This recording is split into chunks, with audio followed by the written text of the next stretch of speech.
I'm gonna let you start it off. Girl, I started off last. Hey, no, 3, 2, 1. Hey.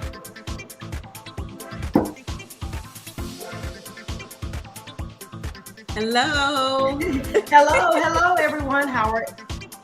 You're on. Okay, pause that. There we go. Good.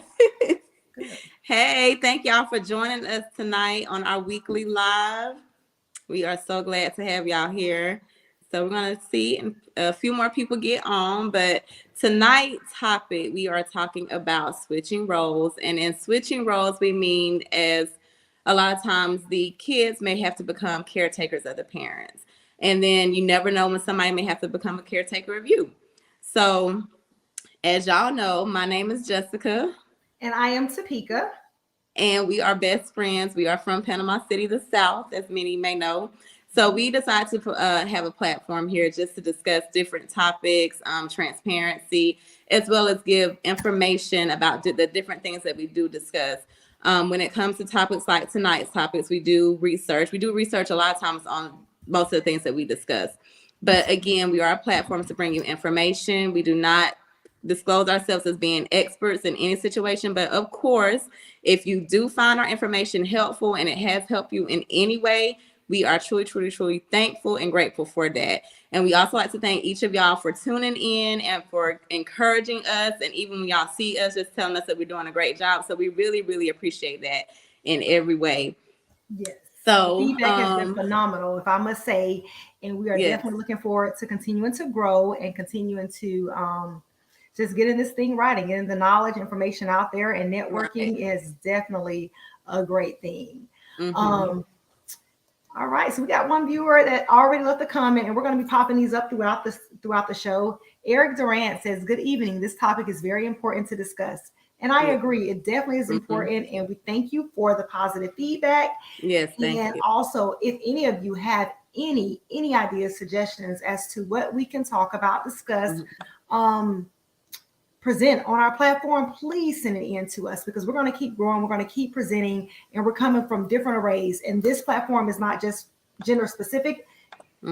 Males, females, adults, young adults, older adults, teenagers, we welcome all. So thank you again. And thank you for that comment, Eric. Yes, thank you, Eric.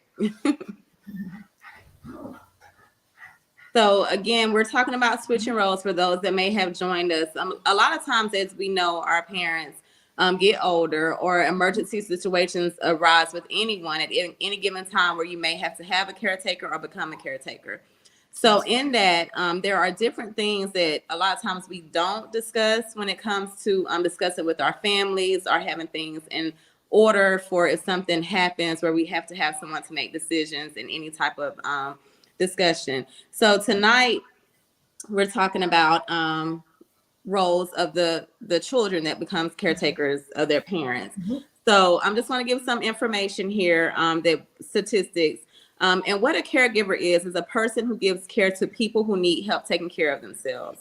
So I'm just using myself for example. I had a situation occur where my mom, she has dementia. I did touch base on this in one of our previous lives. So it was like an emergent type thing, but it could have been, I won't say avoided where it became an emergency, because we did notice the symptoms earlier on. But a lot of times when you notice things, you do not make the important decisions at that time like you should have.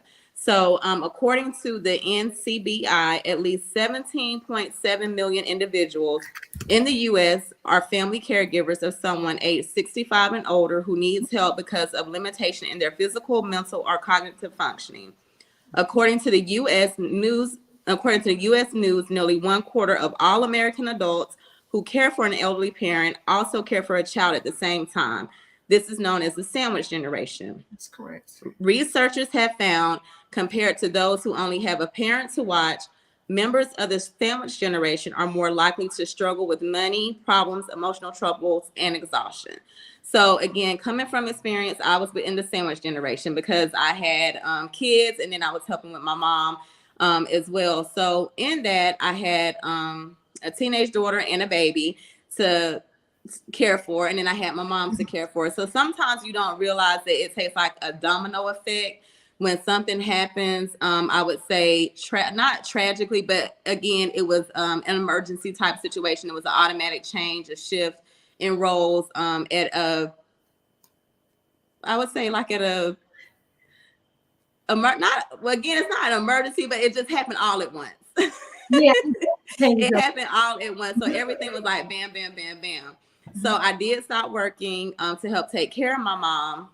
But in that time, it was other things that was happening in my personal family household that was kind of like a domino effect. And so you don't really prepare for all of those things. And so tonight, that's why we're here, to just bring light to situations like that. So that way, this is something that you can think about and say, hey, let me try to take care of this. So let me discuss this with my family. Let me discuss this with my brothers or sisters or my aunts, you know, and some type of things, or what type of direction you would want to go if something happens. So Pika, would you have like anything to say in regards to that, as far as the sandwich generation and being a caretaker? I do. It is definitely a life-changing situation, you know, and one that you have to adjust to regardless, you know, because whether the sandwich generation or just you coming up, and maybe you are young and your parent get diagnosed with a severe or a chronic illness, you know, you can find yourself becoming a caretaker where you never even thought about it. So it's life-changing situations. With that, you do have to be able to adapt and adjust. I think at times, say for instance, if it was planned, not saying planned, but say for instance, you know, your parents are getting older, right? Maybe they're 60, 70. Not saying it's planned, but you kind of expect, you know, versus say for instance, you're younger, you know, we 20 years old and maybe we're having to become a caretaker or look after our parents. You don't really expect that at that young of age, unless if your parents are older. So with that said, it's definitely a life-changing event situation, but hopefully we can, you know, provide some information, some knowledge, and just share our experiences and be of help and assistance to others as well. So yes, like Pika said, it's life-changing. Again, I had to pretty much rearrange my whole life at that time because I had to think about everybody else.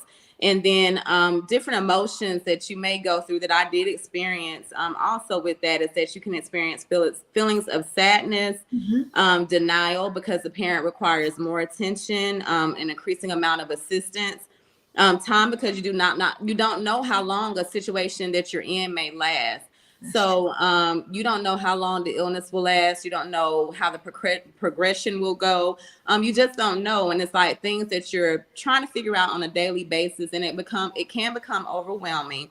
And that's why it's so important to have some type of plan. We all know that sometimes plans don't go the way that we want it to go. But when you have something in place, you can kind of figure out, okay, this is here for me to look at, or this is there for me to look at. This is who I can reach out for, you know, for me to look at or whatever. And then also physical and emotional isolation, because at that time you do not have the same activity pattern that you had before. You didn't have the same, you know, like when you can go out with your friends, or you can just go out and take out some self-care time or something. All of that kind of, you have to readjust all of that.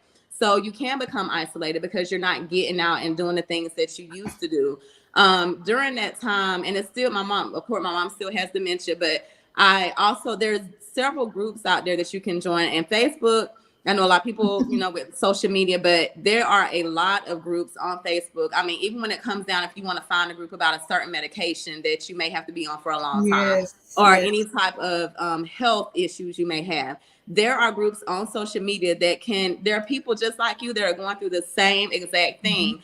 So I got into groups or whatever, and I was like, hey, okay, I'm not the only one that's going through this. I'm not the only one that feels that way, because sometimes you can beat yourself up and start feeling guilty because you're feeling a certain way, or you having certain thought patterns. And, you know, not just saying it's like a bad thought pattern, but just like, okay, in this situation, should I be feeling this way or thinking that way? But then you find out it's kind of a normal thought because you're not the only one.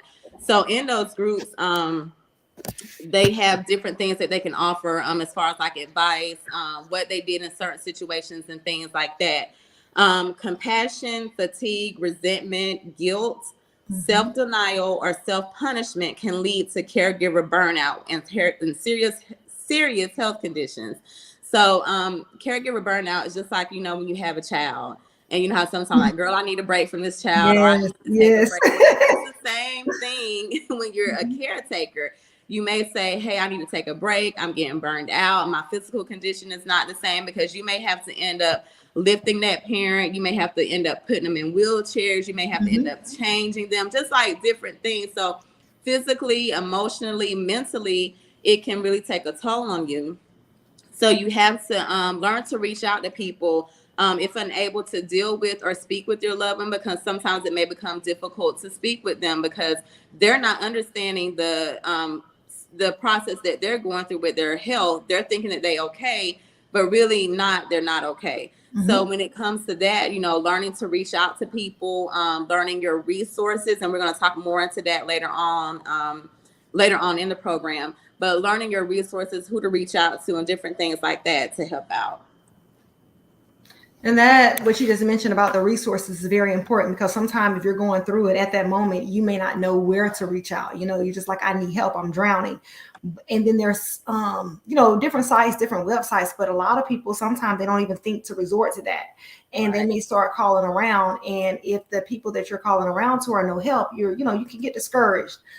So with that, a strong support group, if you have one, would definitely be of help, because it's going to be trying times, very trying times. And we often, a lot of times, I think we know our parents are going to age, are going to get older, but at the same time, we're aging, getting older, but we may still think that, hey, we're young, this is not going to happen. And when it happens, it's surprising. And the adjustment part is it's not only hard for your parent, but for you as well. So I think the better equipped that we can be, it will help. And we know that it's going to happen. They took care of us. The cycle is going to continue, So I think just trying to be prepared as much as possible will help us, could help us get through it a little better, if possible. And then I know you touched base as well on the resentment and feeling guilt. So when you were taking care of your mother, I know at times, like, you were like, what, am I doing the right thing? Is this enough? Am I being, strong enough? Am I there for my kids? Am I there for my mom? And you're only one person. Did you find yourself being resentful in any way possible? I'm not going to say just even for yourself, but for your kids, towards your mom. I mean, I don't know, family members. I did, because at the time, again, like I said, I've dealt with people with dementia in the hospital setting, but that's just an acute setting. You're not there long term with them. So, it's like we work 12 hours, or 3 days that week or whatever. And then even sometimes, we just, like I said, we just deal with them, but we don't know the long term effects of it. So having to deal with that in the household, it was very different. It was one of those situations, like, even though I'm a nurse or whatever, and somebody tells me this, I'm not going to experience the same way they are, because I wasn't going through it. So now that I went through it, I'm like, okay, this is what the family member was talking about, And so during that time, and people, a lot of people, if someone doesn't know what dementia is when pretty much someone is not able to function the way that they normally would. They don't really remember anything. They can have long-term memory or short-term memory. A lot of times they go back to like years ahead of when they were younger. A lot of things they remember then. They forget how to do their basic daily functioning, like bathing, taking care of themselves, sometimes feeding, a lot of times getting the right words out, and that type of things. One of the earlier signs with my mom was that she was repeating things over and over. So she would ask a question and we would tell her, and then like a few seconds or a few minutes later, she would ask the same questions again. But at that time, we weren't thinking, oh, mama has dementia. We were just like, whatever. And as time goes on, it kind of progressed pretty quickly. And that's when we were like, okay, we got to find out something, which way to go, what we're going to do. So again, that's what we were speaking on, like trying to have things in place, like if something happened, or learning the early signs of any type of condition. So if you have a family member that has been diagnosed with something, learn about that condition. So that way, if you got to take them to the hospital, if you have to take them somewhere, or you have to be around someone, or whatever, you're able to explain it to them and you know how to deal with it. A lot of people don't know how to deal with dementia because you're thinking, why aren't they listening, or why are they not functioning the way that they should? And I think I went through that when you spoke of the resentment. It was just like, okay, this is being too much. Why she don't understand or whatever? Because my mama was going through the earlier time, well, actually last year, she went through the aggression stage of dementia. Yes. So she became violent. She was violent. And I people remember. probably, people that know my mom was like, no, I know your mama went violent. But yes, she was. And P could know because I was like, girl, I would call. So because I would have to do record her sometimes. It had become that bad because I would have to record her and I would have to let the doctor see it just so that we could try to adjust her medications to get her on the right medicines. So again, with dementia, you can have the sweet people with dementia that some of y'all may are more familiar with, that are real sweet and pleasant, and you can have the ones that are just very aggressive and mean, and sometimes they say they do the opposite of what their original personality was at the time. Yes. So my mama was going through that. So it was just like, I was getting upset, and I know it was spiraling down to my kids, especially my daughter, because I have a teenage daughter, and that's when they really need you the most, especially in high school and during that time. So it was a real juggle for me, and I could not. I did feel like I was being pulled in both directions, and it became strain on me physically and especially emotionally and mentally, because I was in a space that I did not want to be in at that time, because I was trying to figure out a whole lot during that time of which direction to go, what to do, where are we going to go as a family. So it did take a toll on the family as a whole, because we're all trying to make decisions and decide. And again, like I said, I'm just stressing the importance of, if these things were talked about ahead of time, sometimes we would have known which direction to go instead of waiting until the time came. So, but once, a lot of prayer. Like, I know I wouldn't have made it without prayer, without God being there, because, our family, period, and again, me and my brothers, we took turns, especially when my mom was in the hospital. My brother came in from Texas, and then my younger brother that lives here, we took turns staying at the hospital with her. We took shifts. So even at the house when she came home, we took shifts and stuff like that. So with that, and that's one of the things, like different resources. If you have siblings, I deal with families all the time in the hospital setting that they try to figure things out. So they do reach out for resources as far as that, to try to get help at their home if they're working, because a lot of times you still have to work, you still have to provide for yourself and your family. So that's when it becomes another strain because of finances. When I was in the group, I did notice a lot of people were having a financial burden because they either had to stop working or they didn't have the resources. So a lot of them were asking in the group setting of like what resources were available for them to help with their loved ones, because it was become very, especially if your loved one doesn't have like a retirement plan or, something like that already set up. Authority, make sure you obtain a POA. So that's the power of attorney. You have a power of attorney over your medical, and you have a power of attorney over your finances. So some people may get it mixed up that if you have a power of attorney, that you can handle all things. That is not the case. That's not the case. So like a medical directive as well. Right. Yes, right. Deals specifically with the medical portion of it. So yes. So you have to make sure you have all of those things in order, because again, there are two separate things. So I know in the state of Florida, a lot of times they go by the next of kin if the person does not have a power of attorney. But sometimes if you're not in cahoots with that next of kin, or if that's somebody that I'm not gonna say her or whomever, did not really get along, but y'all were next of kin, then you don't know which direction that next of kin is gonna take in your choices. So you make sure you have that in line, because even with if you're married or if you're separated and married, then that person, you're still considered married by law. So they can call that person and say, hey, what do you want us to do? And as far as in the case of an emergency situation where you had to make a choice in medical conditions, if you're not able to make a decision, or your loved one is not able to make a decision. Okay, Sherelle said, hey, y'all, I just want to stop. Sherelle. Hey, how are you? And then Miss Pamela Sled, she pretty much said, went through these things when we were taking care of my husband's brother. And then she says she completely understands, and I am so glad you all are sharing this very important real talk. Thank you. Thank you. So awesome. So, Pika, you want to speak more on the power of attorney and the legal aspects of everything? Yeah, I can. Because very important, like she said. And you never know when anything is going to happen. So do not feel like you have to wait until you are sick or something is going on, the best time to get one is to get one now while you are healthy, you are clear-minded, and then that way it definitely cannot be disputed by any judge, by any medical profession. So even myself, I have medical directives on myself, and I when I got one, I think when my daughter was born, and she's now 16. So just to be ahead, because you never know what's going to happen. I'm okay right now, but who's to say that I'm, God forbid, I could be in a car accident where I'm not able to make appropriate decisions for myself. So if I got that medical directive, it's already in place, the POA. So I'm not leaving family members or those who love and care for me in a bind as to what to do or what I may want. And there are situations where people are forced to do that, especially if they do have dementia. You know, again, maybe they didn't put anything in place because, hey, they didn't see the importance of it. And then when you do go to get one, they're like, okay, well, now you need a whole guardianship, you know, because this person is not capable or in their right state of mind to make these decisions. So someone else is trying to speak up for them.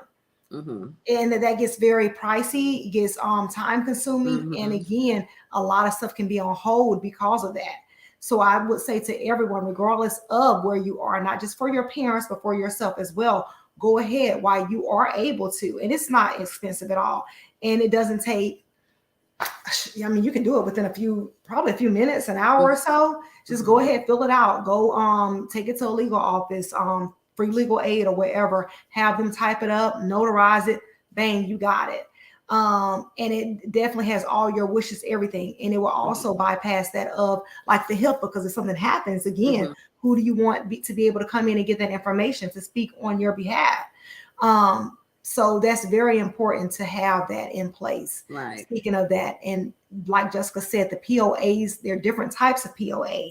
They're like, what is it, temporary POA, 1 year or less, and then there's some that's permanent, you know, or long, I can't say permanent, but longer than a year. And then there are medical POAs. So having all that paperwork is very important to have together. And like I said, we all need to just sit down, and it's a hard conversation to have, especially with our parents, because some of them are private, like, hey, I'm good, I don't want you in my information, I don't want you in my business. But we need to have these conversations, because it's a way of life. Yes, definitely. And I'm just going to touch based on the guardianship part. So some people may be familiar, may not be familiar with guardianship. So guardianship is someone that is pretty much like over that person, almost like you're a guardian over your child.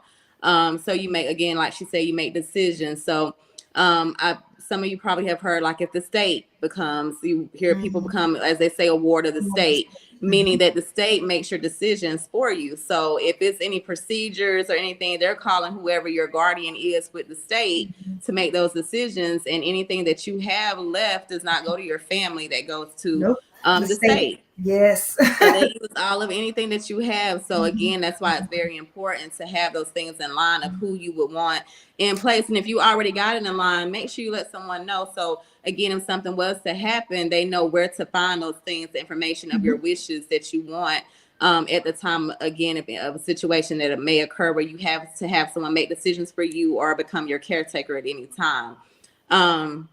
And along with that too, when you were saying make decisions, it's going to even go down to like even the financial portion of it. You know, a lot of times we don't think to put someone else on our bank accounts because, again, hey, it's our money. You know, you speaking of money, that's a very sensitive subject.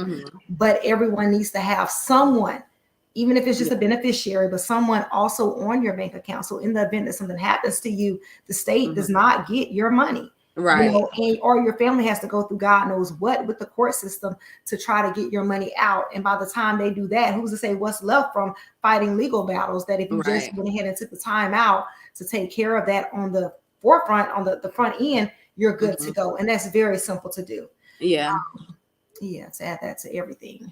And so you have different things as far as like retirement plans, whatever with your job. I know some are familiar with 401k. So if you're working for a company, I'll get 401k. I mean, it can roll over to wherever. If you start working for that company, that does not mean you lose your money. It rolls over with you to wherever you may go. Even an IRA account, you can have that as well, and you can go set that up at a bank, and they will go over, you know, because it's different type of IRA, so they can go over with that.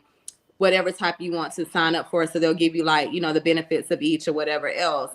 So it's different things that you can sign up for. You have life insurance policies as well that you can sign up for, and you can pay what they're not expensive at all, really. Depending on what type you have, yeah. There's different ones, whole life or term life, which is a whole nother. Yeah. So yeah. So it's different things really to prepare you for times that the unexpected times. There are different things, so you do not have to be in a bind. You don't have to say like it's crunch time or you're an emergency, because if you have those things already planned out or in order, then that way again you will have the things there that you need. And then signs that your parents may need home health care, increased forgetfulness. We all have moments where we forget where we put the car keys or cannot remember a phone number. Yes. So that may mean I need a caregiver right now, because I'm telling you, I am the queen of misplacing everything. I know. I'm running around the house like a woo. Right. I know. I'm like, good. Where did I just put them keys? And I just have in my hand like 3 seconds ago. Tear the whole house up, girl, outside in the garbage can looking like, don't let it right, be right. Money out in this place. No one sleeping tonight. So. Yes. Unexplained confusion. So if you notice that they're getting confused, or again, like I said, my mom, she was repeatedly, asking the same questions over. I know with COVID, a lot of people had the COVID confusion or forgetfulness as well with that. So, and then you have the long-term COVID, because that was another important thing that took a toll over the world as far as with COVID and the different symptoms related to that. Decline in hygiene, a change in eating habits. Sometimes they may not eat as much. Sometimes they eat a lot. Like they may want to store or hoard sweets and take stuff and just put them away all the time. That different type of things like that. Clutter and cleanliness, neglected bills, decreased mobility, and unexplained bruises. So sometimes like with dementia, even like with Parkinson's, Alzheimer's, that there may be decline in their functioning as far as their walking. They may not be able to walk as good like they were before, or they kind of pitter patter or just shuffle their feet. So those are some of the things that they you may notice as well. Neglected bills, they're not paying their bills, or they're forgetting to pay their bills. So that is something. And touching on bills is kind of a different topic, but I have experience in the not in the nurse home, but in the hospital, because I work in the nursing home too sometimes. But in the hospital, where the husband or the wife may become ill and they're not able to take care of the household things. So I ran into situations where the husband or even the wife may say, I don't know how to do this because he or she took care of this all the time. So that's another important thing. Share responsibilities. Also know how to take care of anything that's going on in your household. Because if one do feel ill or become ill and they're not able to do that, you're not stuck in a situation as well and not knowing what to do. So that's very important as well, because some people are used to one person taking care of the bills, or one person taking the car to get maintenance, or one person going grocery shopping. And then you may not know how to function if something happens to that person that was handling all those things. So that's another thing to do. And then unexplained bruises, because they may fall or they may constantly run into things, or just causing harm. Also furniture and stuff. If it's a lot of furniture in the household, or a lot of rugs that they may slip and fall, you may want to pay attention to those things, getting them removed or taking care of those things, so it's not a hazard in the household as well. And then also, if you become decide to become, right, or you find yourself in the event of becoming a family caregiver, you have to be aware that burnout is coming. And Jessica did speak briefly on the burnout.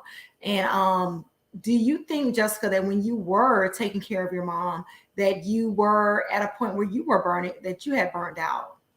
Yes. Yes, I definitely became burnt, especially like I said, she went through the aggression stages of it. And that was on a whole different level, because even at one point, it got to a point where I'll be trying to get her in the house and we'd be outside in the yard, and we would literally be tussling with each other. And I'm like, Lord, please don't let nobody come by and call the police and say I'm out here abusing somebody, elderly abuser, anything like that. But it was burnt out, because they're not understanding you, and you're still trying to comprehend and grasp the whole concept of what they're going through, because it's your family. So you still face a little bit denial, because it took me a while. Like at one point I wouldn't be able to have this conversation without crying, because it's like, you want to remember your mom or whomever at a point where y'all were going shopping, y'all were out doing things, you know, and stuff. And like, even with me, I was always the one, I would always just go to my mama's house just because I always had my own place. But I remember one of my friends saying, girl, I don't even know why you got a place, because you always at your mama and them house. For a while there, I didn't think you had a place at one point, because you were always there. I mean, right. I was always at my mom and them house, always, like from sun up to sundown, I would be at my mom and them house. And so it was like a point, like I said, I wouldn't even be able to talk about this. And the thing about it is, and it's kind of like a sidebar here, but I had actually made, before me and Pika decided to do the platform, I had actually did like a whole video, y'all, of just speaking on this or whatever. And then and I don't even know why I didn't post it, because I know, you know, sometimes you want people to hear your experience.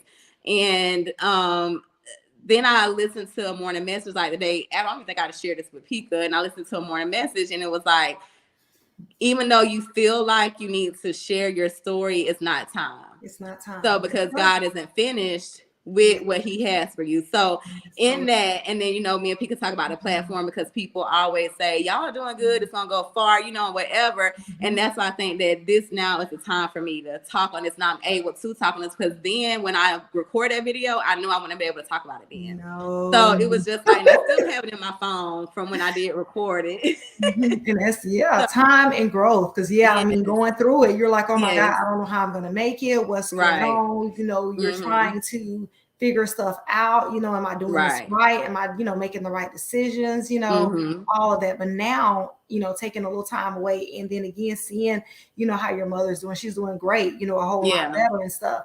But with all of that, now you can come and speak about it and provide education and information to others, which is very important. It is very important. And so with the burnout, we did have home health care for her, because she had to end up in the hospital a couple of times. So they arranged home health care. So if your loved one ever has to go in the hospital, there are caseworkers there. So if you're not able to be there when your loved one goes in the hospital or a situation, I know a lot of times the caseworkers try to see the patient within 24 hours. So if you're not able to be there, you can always, if you're there, or you can call, you can always say, hey, can I speak to the caseworker? So that way you can discuss things with the caseworker as far as a plan of when you're discharged or your loved one is discharged.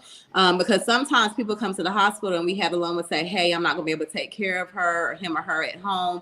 So we got to figure things out. And at that time, that is a resource for you to use to get the help that you need. Even if you don't have home health care, your primary care physician, if you're at home and say, hey, I need home health care, your primary care physician can write that referral or that order for you to receive home health care. Just make sure you stay in touch with the insurance companies or whatever, and let them know, so that way they'll know what's being covered or what they need to cover as far as that aspect. So then I had the home health care, and I was there when the home health care nurses would come out. And so one home health care nurse, she was like, well, you know, they have respite care. Yes. And I was like, no. Yes.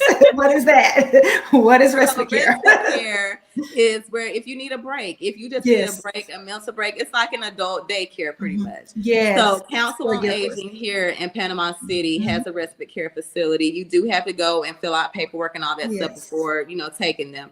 But they can go there. I think it starts like from 8 to 4 o'clock or whatever. But my mama loves it because she's around people that are more where she can communicate with on a level with her. They're more like her. So they do fine. They watch TV. She go over there. Sit. And it's so funny because the first day I took her there. So the first day I took her there, she was ready. So I went and picked her up. I said, okay, mama, let's go. She was like, I ain't ready to go. I said, well, you can't. She was like, well, I'm just going to stay right here. I said, well, mom, you can't stay here. So she wasn't ready to go. So that's how I knew that she loved it. And now some days, if she don't want to go, we do have a lovely person that helps with her now. And they're like compatible. She's like God sent for us. She has really came and stepped. She's very, very, she loves my mom and she takes care of my mom without any issues or whatever. So we had that in line as well. So every, things. And again, it was my test of patience and obedience. So everything lined up in the way that it should have went. And again, it was patience and obedience. I know sometimes we get upset, and I did want to move in a way of like, I would just want to change everything and pick up and just do everything how I wanted to do it. And Pika used to be my bad girl. It's not time for you to do this. It's not time. I'm like, in my mind, I'm like, girl, whatever. But, she was right. I just had to step back and say, okay. And I had to say, God, what do you want me to do in this season, in this time of what I'm going through? And I'm a firm believer that every moment is a teachable moment, whether you're having good times, that's a teachable moment because you can learn something out of that. Bad times is a teachable moment. So that was like my biggest teachable moment at that time. So again, with the burnouts, there are resources out there. And again, we will copy and paste the different resources that are available if you have to go through any situation like that, or if you need help with a loved one. I'm sorry, go ahead. Yeah, when you're speaking of the care, right? And they need to realize, or not need to, but that it's a full-time caregiving, and it's a huge commitment. So it is for the elderly patients, and it's very personable. So whomever you do get to, fill those shoes, hopefully, speaking of like the centers, but the in-home caregiver that you have, your mom and her gets along very well. And I do know she had another one that she was like, you know what, I'm not feeling this. But now that the one that she has is really great with her and they mesh really well, I think that's important because there's not a one size fits all approach when it comes to that, right? And you have to tailor your experience or your parents' experience to that of the individual. So I think that's very important to make note of that as well. Right. Right.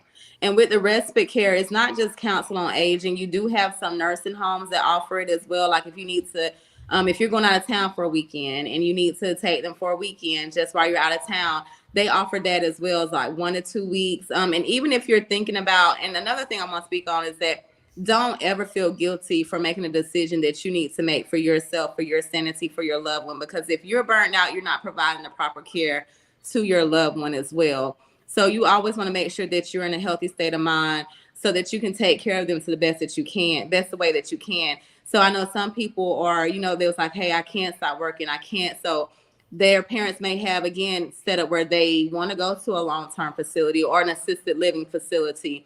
Assisted living facilities where they still pretty much move about how they would independently, but they're there to have somebody monitor them and watch them. So they offer sometimes, like if you want to bring your loved ones there for like 1 to 2 weeks just to see how they do before you make that final decision, then they can you can do that. But again, it's all about calling around and just seeing which one fits and which way you want to go. And again, that's why it's important to discuss those type of things, like if you come up in that type of situation with the burnouts and respite care and everything like that.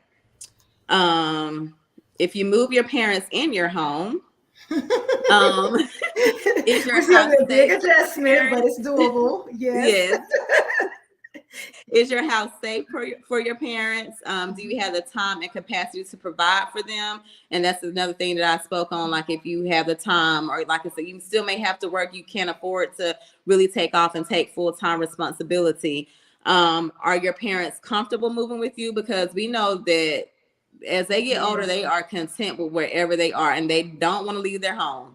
And then sometimes too, by us doing that, say for instance, they are against moving and leaving their home, we can actually, it could lead to their health declining as well.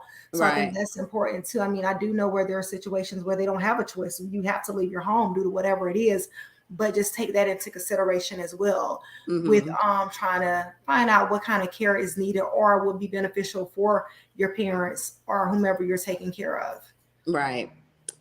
And if you do decide to become a family caregiver, be aware. We talked about the burnout, and to set boundaries with making sure you take care of yourself. We spoke on mental health prior. That was one of our first topic, because it's very important. Again, like if you're not in a mental space to take care of your family, of your loved one, everyone suffers, whether you know it or not. Everyone end up suffering because you're not taking care of yourself, and you're not going to be able to take care of that loved one like you want to. And it becomes hard at times, but it's prayer. and prayer, Yeah. and again, making sure you have a good support system. And even if you're not able to have a support system, make sure you have those resources available to you to reach out and say, hey, which direction do I need to go with anything? Piki, you want to go over any other comments? No, not in regards to that. No, I think you No, nailed no, it. I'm sorry. In the comments in the live. Oh, in the comments in the live. Yeah. I'm sorry. Let me go back. So we did have a few jump on and give their thing. Giovanna said, "Hey, ladies," and we want to say hello. Welcome, Giovanna. So I'll go back to this. And then Swartz said, "It's interesting whenever you spoke about the adult daycare that he likes it." So adult daycare, yeah. And I did. We went ahead and posted some information, resources on different agencies, different sites and stuff that are available for those who may need that information as well. So, but other than that, I think those are all the comments that we have right now. Okay. So please bring whatever comments, suggestions, information that you may have. Go ahead and drop a link or drop whatever it is there. We will post it and get back to it. So thank you. Yes, and any questions that y'all may have, feel free to jump in at any time. Or any information you want to share, or any resources, anything, just please, because we definitely want to get the information out there. Right. And in addition to housing, you also want to make sure they have meals. They have Meals on Wheels. And I do know the Council on Aging too, they had like meal prep boxes they would send to us. And they had like they had some good snacks in there, y'all. Did you eat the snacks? Don't tell me you ate the snacks. Oh my. So yeah, they have snacks and different things. They also offer some hygiene things as well. Personal care support. There are different transportation services out there that can pick your loved ones up to take them to their appointments. I think it's insurance based. I'm not for certain on that though, but they can take them to the appointments and different things like that. Social activities, exercise opportunities. They do have, because when I was there at my mom full time, I looked up things to do with her, like on the weekends. I don't think we never actually got to go, but I know like in Callaway, they have elder activities where they play like bingo and they have singing. So, and that was just by me Googling stuff. So it's different things. If you just like Google activities, because getting them out and again, being around people, sometimes a lot of times it's very healthy for them, because they still want to live a life. It's not like they have to be, unless they're not able to get out and about, which I do know sometimes that's a situation. But if they're able to still walk and maneuver around, like get them out the house and do some things with them. Memories. Yes. And playing music. I got a video. I think I did post it on Facebook. It was on my story. So my mama was dancing, because my baby girl, she loves to dance. So they were dancing. My daddy was dancing. So it was just like, those type of things like that. Let's see. Frequent medical care. Make sure you stay in touch with their physicians as far as the medical care and the treatment plan for them. Be involved. Like, just don't even though physicians, nurses, you always want to make sure that your loved one or you, whatever, is on the right treatment plan for them. Being a nurse, I had, connections, I would say. Yes, with the physicians. Yes. So it was easier for me to say, hey, this, I can make a phone call and be like, hey, this is what's going on or whatever. And they were like, okay. And so and my dad, he leaves at the far as the medical portion or whatever up to me, because I know more in detail and I can talk to the physicians about what type of plan is better for her or whatever, as far as when it comes to that. So again, make sure medicine adjustment. Do not be afraid if something is not working. Being okay with trying something different, because again, you want them to be on the right medications to make sure that they're going in the right direction. If they are prescribed something, just don't take them off that medication. Make sure you let them know, tell the physician, hey, this is whatever. Just don't take them off and not tell somebody. So make sure you let them know that, hey, I need to try something different. And again, when my mom was going through her aggression stages, I had to record my mom. So that way I could show the physicians, hey, this is what's going on. So they could see, because we know a lot of times it's different telling someone versus them seeing actually what's happening. So make sure you, the medical portion is very important as well. They have different retirement communities. I know, Piki, you want to touch base on that, on the retirement communities as far as the home and assistance and stuff? Your microphone off. Okay, I'm sorry. So I'm Okay. going to piggyback as well on what you had said with the assisted living, right? Mm-hmm. Um, so with that said, that the assisted living may require your parents to move from their current home into an assisted living facility, right? Mm-hmm. So and I know Jessica did touch base as well on specifying if if your parents are comfortable moving, do they need access to frequent medical care? And I think with that, if I'm not mistaken, Jessica, with the assisted living, do they have skilled nursing and medical assistance available with them, or no? With Yes, this, so yes, the okay, assisted living, they still have a nurse there. okay, It's a nurse there, the assisted living, and they do have like caretakers, CNAs or PCTs or whatever, but okay. they're in there, like they have their own rooms and they maneuver around. They have activities and stuff there. It's like in a nursing home Nursing setting, but home. not a nursing Okay. home. And that's what Yeah. I was thinking. I just wanted to provide clarification because I Yeah. know on this end, you do hear some people where they are confused. Like, okay, when you say assisted living, is there going to be a nurse there, or what's going to be there? Is my, Mm-hmm. parent, grandparent, or your loved one just going to be there with whomever, So I think that's very important. So that's why I wanted Yeah. to bring that just to provide clarification on that. Yes. And So then, oh, go ahead. I'm sorry. oh no, I was just saying, yeah, with assisted living, they can pretty much assisted living a lot of times, like they don't take bedridden patients, or so they have to be able to pretty much maneuver around on their own and do like their own activities and stuff. Now, even if they need assistance, someone is there, because if they're not able, like they can still get up and do some things, but they may need help. So they do have the people there to help with that, but like they can't really be bedridden or anything like that. Okay, that's good. I'm glad that you definitely provided clarity on that and clarification. So again, just trying to put information out there that where others can use and try to be that resource. So hopefully you don't have to spend that extra time trying to go through books, go through whatever, just save some time and all of that. So as Jessica was saying, with the retirement communities, they're also known as CCRCs, which are continuing care retirement communities. And they are another alternative to the nursing home or assisted care for our parents or our loved ones if they need it. So they are kind of like assisted living communities, but there are a few differences in regards to that. So, but there are different things as well where this one will require your parents to move from their current home as well into the retirement communities. And it does provide a sense of independence, right?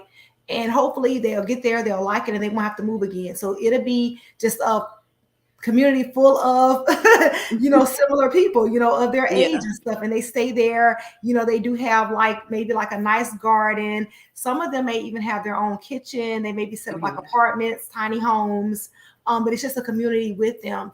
And in those communities, I do know where it's kind of it could be age specific. It could be I'm not going to say, for instance, because they do try to have an assortment of individuals there. So we can't say that the only people that are going to be in some communities are those with dementia or those with Alzheimer's, because they do try to vary it. But with that, they can, your parents or your loved one can start residing in their living space, as soon as you get them in there. And then they do have a nursing home in some of them that's aside from there, just so those patients that are in the nursing home, they can mingle and incorporate and move about in that continuing care retirement community. So they're able to stay in that community throughout. So it's like their home, their neighborhood, but it's a community. And I think that's really, really, really nice. And they have some nice ones out here too. So it does provide stability for them, and it provides a lot of familiar faces and people. So that way they'll have a sense of, community, neighbors, and it can ultimately become like their family and stuff. I've seen some very nice ones. Some I'm like, you know what, I wouldn't mind staying there. And they do have activities for them, different stuff where they come about where they really don't need transportation or a car, because they'll walk to different events, different activities and stuff. So that's one of the things with the CCRC, which is Community Care Retirement Community. And then I know that we also have in-home elderly care, and I'll let Jessica speak on that part. So the in-home elderly care, pretty much is how to stay out of a nursing home. So in-home elderly care is when the caregiver is sent directly to your parents' place of residence. And that way it allows your parents to stay at home and not have to worry about going somewhere else. In-home caregivers, again, it may become expensive on that side. So you also want to make sure to see if you have any, I know some insurances do offer assistance with that, but again, it depends on what type of insurance that you have. And then make sure that they're transitioning, again, making sure someone is compatible if they are staying in the in-home care with that. Caregivers will come alongside with your parents to help with various personal care and life tasks. So again, your parent may not need someone there all the time, but they may need someone there to help with medications or to get them dressed or to fix like meals and different things like that. And I know it's different companies out there that specializes in that or may have certain training with their staff to help with, again, if your parents or mom or whatever has dementia or Parkinson's, they may have special training to deal with just, those type, because they do need special type of handling as far as that.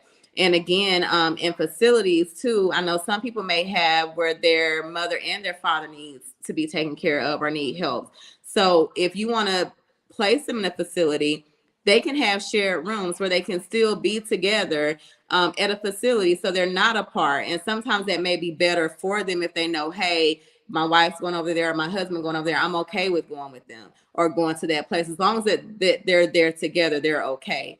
And I've had recently where at a nursing home that they're just so happy being there together. They're together, so they're fine.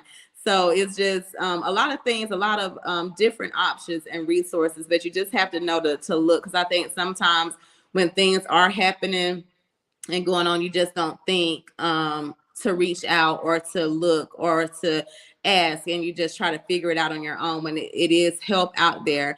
In different states, it may be different in different states, and I know some states have different way that they handle or going about things. So if you're not in Florida, then you want to look up what various options you have for the state wherever you're at or wherever your parents or loved one is at as well. Let me see. So dressing and feeding, again, any without having dementia or Alzheimer's or a medical condition, as they get older, they're not going to want to eat. Their appetite pretty much diminishes a lot of times. So if your loved one does not want to eat, don't force them. Just let them eat as they want to eat, because sometimes their appetite is not like it used to be. And that's part of the aging process a lot of times, is that their appetite diminishes. So they're going to eat whatever they want to eat. And sometimes they may not feel like eating. So, and I think sometimes you can find yourself getting aggravated because it's like, they won't eat nothing they need to eat. And we get fixated on that. But it's more to that. Like if they're not eating, just actually let them go pick out something. Hey, let's go to the store, and so you can pick you out what you want to eat. If they want to eat a cake or sweets, let them have that cake or sweets. Yes. Whatever. Let them have it and let them enjoy it, because that's their enjoyment at the moment. So it's a lot of things, and Pika is sharing a lot of information in the comments. So if you just for you to have different resources, it's a lot of information in there for y'all to have as far as assisted living, Medicare, Medicaid. Medicare and Medicaid are two different things. They're not the same. And I just asked you about that the other day. I'm like, now help me understand. And the way I can understand, because I always get them confused. So with this care, that's older people. So when I'm thinking of care, Medicare is for older people because it's care involved. I don't know, it's kind of quirky, kind of whatever, but that's how I can remember it. And so a lot of times, they're just like insurance, they have open enrollment time. So you can't just sign up at any given time. I cannot remember exactly when the Medicare is. I want to say it's like in August or September, but don't quote me on that. I can't remember exactly. But it's different times. Medicaid, you can actually sign up at any time. So if your loved one, you or whomever, is in the hospital and you don't have insurance and you may qualify for Medicaid, the social workers and stuff a lot of times will help start that process, because they can get like I want to say it's like an emergency Medicaid, but it's kind of like emergency where they need to get them like in a placement or something like that. They can start the ball rolling for you. But a lot of times you don't want to wait until that happens. You want to have stuff lined up beforehand. Sometimes when patients don't have insurance, they end up staying in the hospital a long time because they have to find what they call charity beds. And charity beds is where a facility has an open bed for someone that comes that does not have insurance. So those beds are not open a lot. So the patient has to end up staying there for a while at the hospital just to have that bed become available for them to go to. So that's not, you don't want someone just sitting in the hospital. So again, you want to make sure the things that we're talking about now, that you do discuss it. Make sure, get things. We're not saying jump out there tomorrow and get it open. If you can, that's great. But we know that it takes a process. So it's just things that we want y'all to start thinking about and talking about with your loved ones, or for yourself, what you want happen. Like I told my kids, they probably don't remember. I just said, hey, if y'all want to put me in a nurse home, that's fine. I pray to God I don't get to that point, that I won't get to, I'm not going to get to that point, put it that way. But, I would be okay, because again, I feel, that's just me though, make sure it's nice and y'all come visit me. But I want to go to a CCRC community. I want to be out there playing bingo and right. else. I don't know, sit outside by the garden. I don't know. I don't want to just be stuck inside. I need some sunlight. And y'all, that man, and again, like I said, if you do what you feel is best for you, because I know a lot of people are stuck. You don't put your loved one in a nursing home. You don't do it, but you gotta do what's best for you. And sometimes you and your loved one may not want to be looking at each other all day long. Y'all probably both gonna get tired of each other. And they want to do something. Like I said, with my mom, she was so happy when she went. So I did not feel guilty at all taking her there, because she was happy. And when she gets out the car, she is ready to go. She get her free donuts, her cookies, or whatever else, and she bring them home with her, and she having a snack on throughout the day. So I was happy they do different activities and stuff like that there. So it's it's different things, and just because you don't want, they may enjoy it. So it's different options out there for you to do. To help with you and with them get through things. And we have Keisha Harris, T. Harris is how she's listed on there. She said, good evening. And I want to say good evening. And I know I believe she still has her own home healthcare business as well. So if you want to chime in on anything, please feel free to post or to put information out there as well. And then we have Jessica's blood brother, but my brother as well, from another mother, Rod on. And he's saying, I need to have a good plan. Can't leave it up to Jordan. That's his son. Look, we can't leave it up to none of these jokers. Girl, I'll be sitting on the couch, just, I don't know, just waiting. I don't know. Girl, hungry, starving, everything. Man, please, you better get it yourself. And then Keisha says, the only thing with choosing these palliative options, you definitely need to remain hands-on. Yes. That's a very good point. Because sometimes people will put their loved ones in there and they just kind of disappear. And leave it up to wherever they are and up to them to think or believe that they're getting the proper care, treatment, everything is going planned. Right. And she said the level of care is not quality. Wow. Yeah, you definitely have to stay hands-on with that. And again, if you're not be involved, go visit them, make sure they're getting the proper care, make sure they're getting their medications, just different things, because everybody knows healthcare is a burnout system. People are being burnt out in healthcare as well, because of people hear it all the time, the nursing shortage, staffing shortage, just like with everywhere else, especially after COVID hit. So in the healthcare field, people are getting burnt out. So I can speak of it on both ends. In that is that we you do have some people that should not be in healthcare at all. And I'm one that says, if you don't have patients with elderly or kids, please don't choose that profession. Like, find you something else to do. Do not go in that profession thinking it's going to be an easy cakewalk, because it's not. It is not easy by far. And I think sometimes people look at the medical profession because, oh, I'm going to make good money, or a check going to always come in. But that's not always the case. I said that is the case, but it's not always the case as far as having like good bedside manners. People really want to be in that field, and people they're trusting their lives to them. Right. So if you're going into it just for the money, you're going into it for the wrong reason. Please, I'm begging you. And the burnout rate. Look, I will help you. If you don't have patience, and you can say, Jessica, I don't have the patience, but I want to find. I will help you find a different. Don't do that. Different career. Please do not go putting people's lives in your hand, and you don't have the patience for them. When it comes to kids, adults, anybody, because they're at pretty much sometimes at your begging mercy to help take care of them. So please do not go in that profession. If you, and then again, also, because I've also had patients that come in that live with their kids and their kids are only there for their check.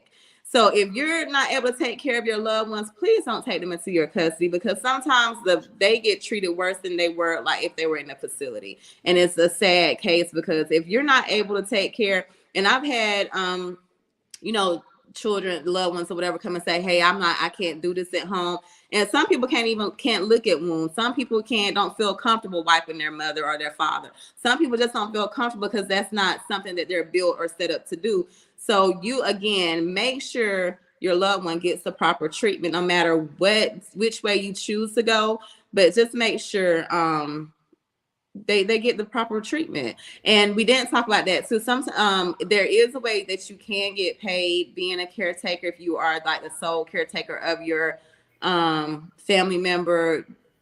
I think you mentioned that, Pika, in the resources that you gave. I think I probably haven't posted that yet, but I have not mentioned it yet about being able to be paid, taking care of your loved one and that's not just your elderly parent. It could be someone with a chronic medical condition as well, where you definitely can get paid for that, taking care of them. So yes, but I will post that information, that link as well. Okay. So yes, make sure, if you decide to place them in a facility, make sure, like I said before, some facilities have where, like, if you want to take your loved one there for a few days just to see if they like it, make sure that you like it, make sure you develop a rapport. So even when the staff say, oh, well, I know she's gonna come in at this time, we got to make sure your parent or whoever be dressed and they up and ready to go or whatever, and they know they don't play. Like, and it's sad that you have to do that, but a lot of times you do. You have to make sure you let them know, hey, I'm not playing by my mom or my daddy or my family, like, and it's sad that you have to do that, but that's the times that we have come to now, because people go into the profession for the wrong thing and the wrong reason, and a lot of people just don't want to work. They just want to be lazy but have a job, I guess. Your phone on mute again, Pika. I'm sorry, I was posting something. Okay. I said, yeah, you wonder how that is, like, how are they making their money, like that part. So yes. Okay, I'm trying to get this information out to you all, so I'm trying to post and everything as well. So yes.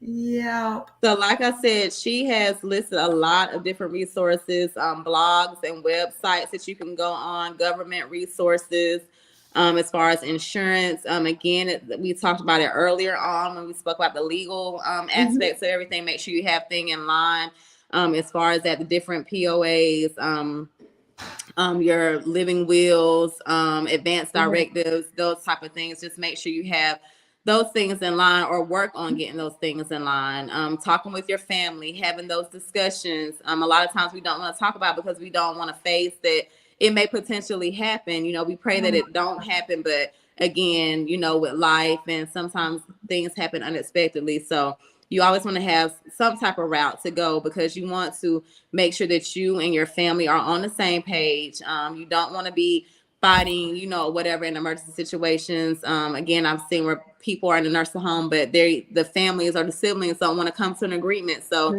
we're being a mediator for those type of situations and stuff. And it becomes hard because we're placed in the middle of trying to handle family dynamics as well as take care of the patient. So, you just want to make sure you have those things in order. Like, hey, these my daughters or my brothers, my daughters or my sons, whatever, they don't get along. So I know when it comes down to my situation, they're going to be fussing and fighting, but I already got this in place. Yes. So it don't matter what they say, this is what I want done. Exactly. And that's very important, because then sometimes family breaks up because of that, because the plan or their wishes are not expressed to any, or if so, it's only expressed to one. So that one, if it is that one that is expressed to, they're like, you know what? Well, my dad told me this is what he wanted to see. And the other siblings are looking like, no, that's not what he would have wanted. Where are you getting this from? So then it leads to a lot of it can lead to division, arguments, and just time, I don't know, time that we can't get back, memories and stuff we can't get back. Where again, if we just took that time out to go ahead and put what our wishes in a will, it can't be argued.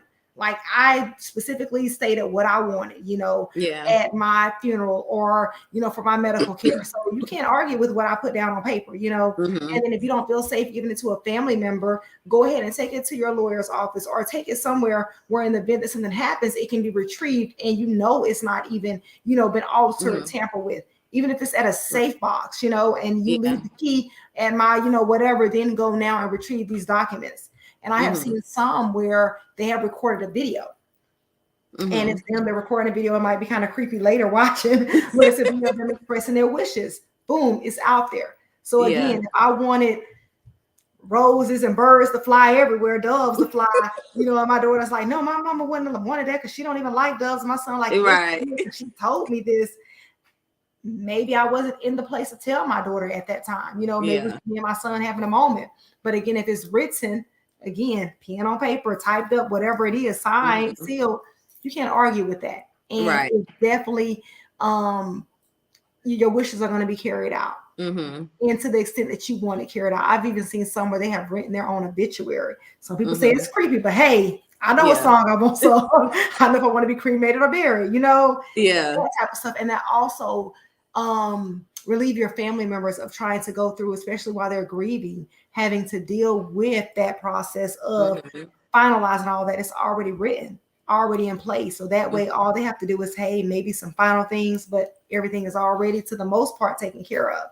And I think that's very important and can be very helpful and beneficial. So yes. Yeah, and if you have a big family too, sometimes it's good to have a spokesperson, like one person that is a communicator with the family, with the medical professionals, or with the home health care, the nursing home, instead of having like multiple people with their hands in it. So some people do have just one person that not necessarily handles, but relay the messages or to the facility or physicians, and then they relay the message back to the family. So that helps too with keep everything at bay and not be all over the place as well. Let's see. To me, hey Mika said hello you all, I'm late. Did anyone have any other questions?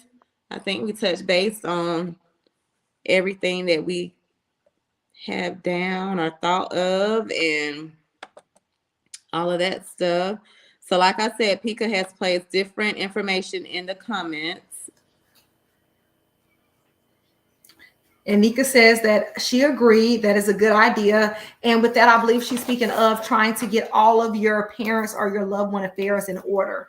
At different points, we may find ourselves having to face that, and if we're trying to multitask or trying to make sure that we're covering everything, it can be kind of challenging to ensure that, So again, if we could get that done beforehand, it would be great. And then Shanika, I call her Nika, my friend. She was like, exactly. And then Keisha Harris is saying, to be eligible for Medicare, a person must meet one or two criteria. And remember, Medicare consists of three parts: Part A, B, and C. You have a Part D, they may help cover prescriptions, just an FYI. Thank you for sharing that. That's very, very important information. Yeah, because I do know a lot of people do get kind of confused with that A, B, and C. And then sometimes you can opt out of one or two and only have the other portion. So thank you so much for sharing that. And that way, I'm going to go ahead and flag this as well. So that way, as people are going back to review this information, because it's going to be posted on our page, so it's going to be there forever, and it's also going to be on YouTube as well. So they'll have that information. They can kind of go from there to look up more information if needed. So thank you so much, Keisha, for sharing that information. Yes, thank you, Keisha. And very valuable information. I forgot all about that, because even the different parts, because even like when I was calling for my mom with her insurance, I wanted for her insurance to get information. It was like, oh, but she got Medicare part, whatever. And I listen to it, but I don't never listen, go look it up and say, well, what kind of part is this? Because it's overwhelming, especially when you're going through it. You're having to remember what the doctors are saying, trying to make sure that your loved ones and your parents are getting adequate care and that you're giving, all that you can give. And then you got this doctor talking about insurance and medical stuff. You're like, what the frick are you talking about? Is she covered or is she not covered? Is it covered? Right. So that can be very, very overwhelming. I know it's just like, man, Mhm. whew, I'm losing my mind, but with God, we're going to get through it. So Yes. it is a lot. It's a lot. So, and Keisha said that she apologized. If she was in the office, she would have been able to share more. And no need to apologize. If you get that information to us, we'll definitely still share it. Thank you for what you have shared, and I do know you would have definitely shared more. So thank you. Yes, thank you. Yeah, and she says you're welcome. So yeah, okay, perfect.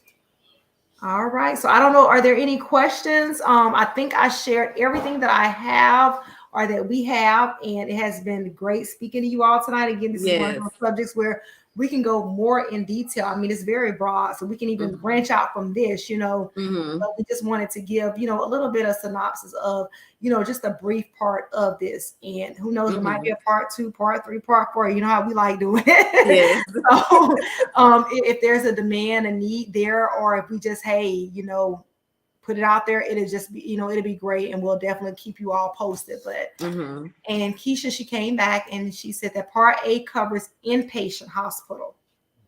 And Part B covers physician costs, outpatient services. Okay.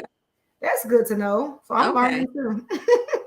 Yeah, and that's almost the same, with regular insurance too. You always want to make sure you ask questions because there's different part as far as the co-pays and stuff with the insurance. A lot of times they go by like gold, platinum, silver, just different, whatever insurance you have, just make sure you know what it's covering when you get the insurance. And of course you want to make sure that it's affordable for you if you get outside insurance, or even when you get insurance with your job, with your workplace. Make sure you know what type of insurance you're getting and what exactly it may cover for you as far as out-of-pocket costs and copay and stuff like that.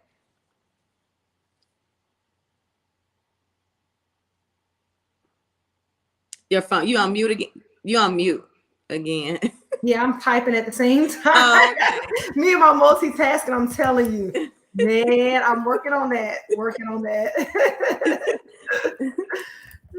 So we are branching out. We are on multiple platforms now, and it's great. We are looking at expanding even more. Yes. So we are on YouTube, we're on Twitter, we're on Twitch, we're on TikTok, Facebook, IG. I think we're leaving out some, but we're going to hop on those as well. So look us up. And then Giovanna, hey, Vanya, how are you? We miss you, pretty girl. She says, make sure the deductible is explained. Oh my gosh, is explained as well. That is one that gets you. You go to the doctor, and that can be costly though, because you owe a deductible for this, for that. Yes. And before you know it, you out of like, who knows what. So that's very important, especially when picking your policies too, because you can get some out of deductible, some with very little deductible, or some with a crazy amount deductible, and it could be for each visit or after so many visits. So that's good to know. Or thank you for bringing that up too, Giovanna. Yes, thank you, Giovanna.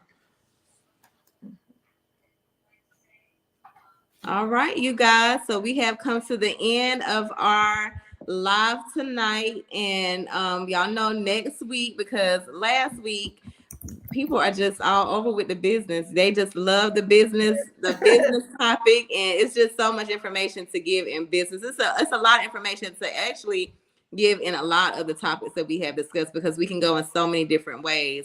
I think with the businesses, so many people are wanting to get into business, wanting to start their own business, still have questions in that, and even information to give. So we will be discussing business again next week. And we will have back both Bert Reed and Swartz Gaynor to come, and they're going to be doing a part 3. They have agreed, and they have been so nice and so generous to us with gracing us with their presence and information. So we are looking forward to that. And we hope you all join us, and bring a friend, tell a friend, bring a friend, share, like, follow, do it all. Yes. We definitely want to give shout outs. Keisha, if you're still on here, what I would like to do, because you do have a home healthcare service and business, if you can list the name of your business. And if you are in the Orlando, that area, I do know her business is there. And if you need any type of care, home, assistant living or anything, please contact her. Now, vouch for Keisha. She don't play. She's going to be on top of it. Your family member, loved one will get excellent care.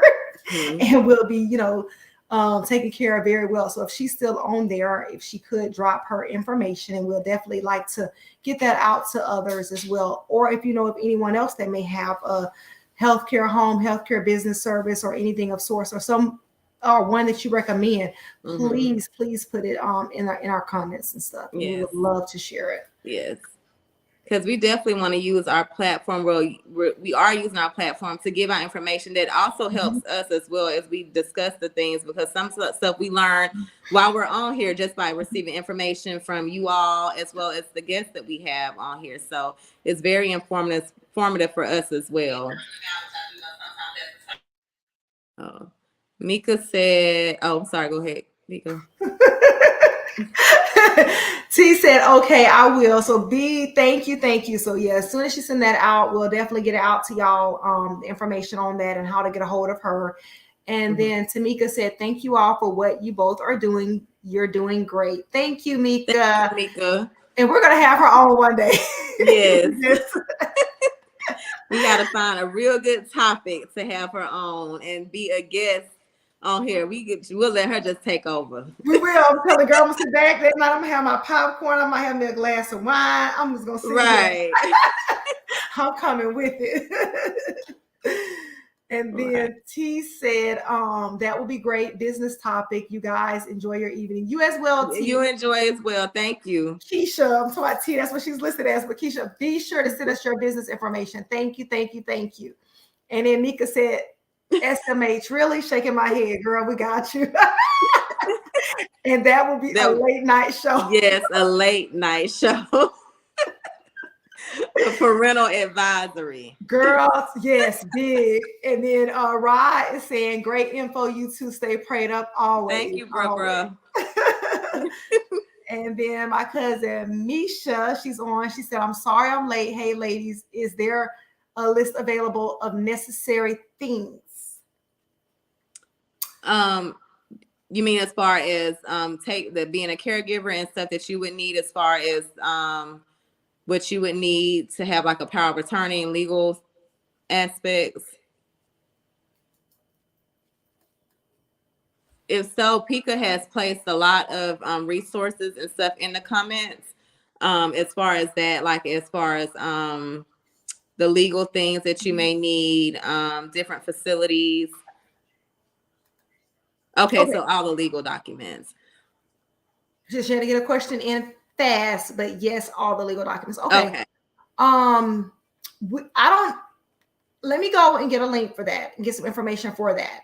And I will put it on here. If we're still on this live, I will add it to this, but if not, I will share it on our page. And that page on Facebook is Topeka and Jessica. And it'll be there. So we'll definitely add that to that. So let me look real quick. And again, if we're still on, because we don't want to hold you all too late, I would definitely post to this. If not, it will be posted on our page as well under this live in the comment section. We'll definitely get that to you. So thank you. And make a separate post and pin it. Okay. And that way when people click on, they can see like some of the available stuff. Maybe not all of it, because I know it's a lot of information. It is that we shared tonight. Yes. Yeah. And we just want you all to know that, you're not alone. It's others that are going through this journey as well at different points, but we definitely want to be, be there and provide as much information as possible, because it may be me today and maybe Jessica tomorrow going through it, and again, where do you look? Who do you go to? And oftentimes when we are in a situation or going through something, we feel as though we're the only one that's going through it at that time. Like nobody can possibly understand how I'm feeling, what I'm going through. Where do I look? Where do I get this information? And it can be overwhelming. Right. So again, we definitely want to provide as much information as possible, so that if you do find yourself in that situation, maybe you can kind of go back and be like, I remember Topeka and Jessica talking about that. Let me go back and listen. And you can always listen in your car, your speaker, whatever it is. It's not like you have to sit here and watch the video. Put it on audio and listen. I'm the queen of podcasts. I go to bed, listen to whatever it is, and it's the audible part for me. I don't watch much TV, but I will listen to stuff all day long. So you always have that option. But we'll definitely pin that, Misha. So right. yeah. And to go ahead, even if you know, write things down too, because I know sometimes when things are going on, you're not able to think clearly. So if you have like a place where you keep things that's written down of resources, you know, important resources, or somebody that you may need to contact in case of or reach out to, so that way you have it readily available for you to just pick up and say, this is where I need to start, or, you know, something like that in that nature. Good information. All right. Well, we thank you all for joining us tonight. I think we have one more. Misha said, I missed this live. This is what I needed to hear. I'll rewatch and may have a ton of questions. And that's fine. It's on there. Rewatch that it is fine. That's absolutely fine. Yeah, as many times as you need to. Watch it whenever you need to, and just get us the questions or post it on our page. And we're very quick at responding. Either myself, Jessica, or both of us will respond. Yeah. Or even you know, DM us at any time. You know, feel free. We're open. So that's fine as well. That is true. So thank you for the love and support. And then Mika says, I'm there now. Did you all give any information about veterans, etc.?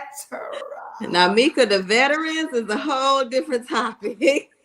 That's a whole nother day. And that's what I'm going through right now with my daughter, this veteran stuff and the mixing up. But we will definitely have to include that, because that's important, because we have all, you know, different peoples from different walks of life here on our live. And we definitely want to be a resource, not to just a resource to everyone. So thank you, Mika, for bringing that up. Yes, because Pika, she's going through it. And I went with my dad being a veteran. They are difficult. Very. People would think that if a person has VA benefits, it would be easy. They get everything easy accessible. That's not the case. It's not. And it makes it sometimes make it so much harder. I mean, I'm thankful for the healthcare, the medical and all, but I'm telling you, I'm just like, whoo, that part. Yes, the VA is the whole, that's the whole different. You have to, it's crazy. But Mika, we will touch base on that. Mika said, girl, I'm stressing out. I'm stressing, but God, we will need to link up. We do. So you feel my pain, because I just called Jessica, no lie, earlier today. And I was like, girl, I'm starting me a nonprofit. And I will share the name with you all once I get it registered, because I dare not share it before. Too smart for that. But once I do, it's going to be very, very helpful, I feel, to others. But we got it, Mika. We got it. So that VA is something different, and it is different. So it's good. It's a benefit, but it's very different. So just hang on, hon. And Nika says, yes, I miss as much as I did. Great topic and so much info. I'll definitely have to go back and listen to this over. Yes, please do, Nika. So me and her had a conversation about what I say. My drive was about 2 hours, speaking on this topic briefly, and definitely. She has some good information, insight as well. And maybe one day she'll be okay to share her story, her journey, or whatever it is as well. So much love from there. And then Keisha Harris, T. Harris, she did share her information for her business as well. So it's Quality Nursing HHC. And there's a link there as well. I'm going to go ahead and flag that as well. So again, if anyone is in the Orlando area, down in the Kissimmee area, please get with Keisha Harris. Like I said, you're going to get quality, good healthcare. Your loved one will, and you won't be disappointed. Great person. She's on her stuff, always has been. You won't be disappointed. So, and I would thank you, Keisha, for sharing your information. Yep. And then Nika said, yep. So we're going to hold you to that too, Nika. So come with it. All right, y'all. We know we kept y'all over, but we thank you all. It has been a great show. Jessica, thank you for sharing, your story, your testimony has definitely, I've been there with you. I'm there with you through everything. Yes, you have. Thank you. Our now is definitely a testimony, and it's a blessing. So, And God's not done with you yet, and He's not done with your mom, your family either, but definitely a blessing. And yes, definitely. Thank everyone you. is doing great. So that's a good thing. Yeah. And thank you all for joining us. We appreciate it, the love and support. And we'll see you here next week, next Tuesday, 7:30 Central Standard Time. Same place, same time. Yes. See y'all. Bye. Thank you. Bye. Good night. Good night.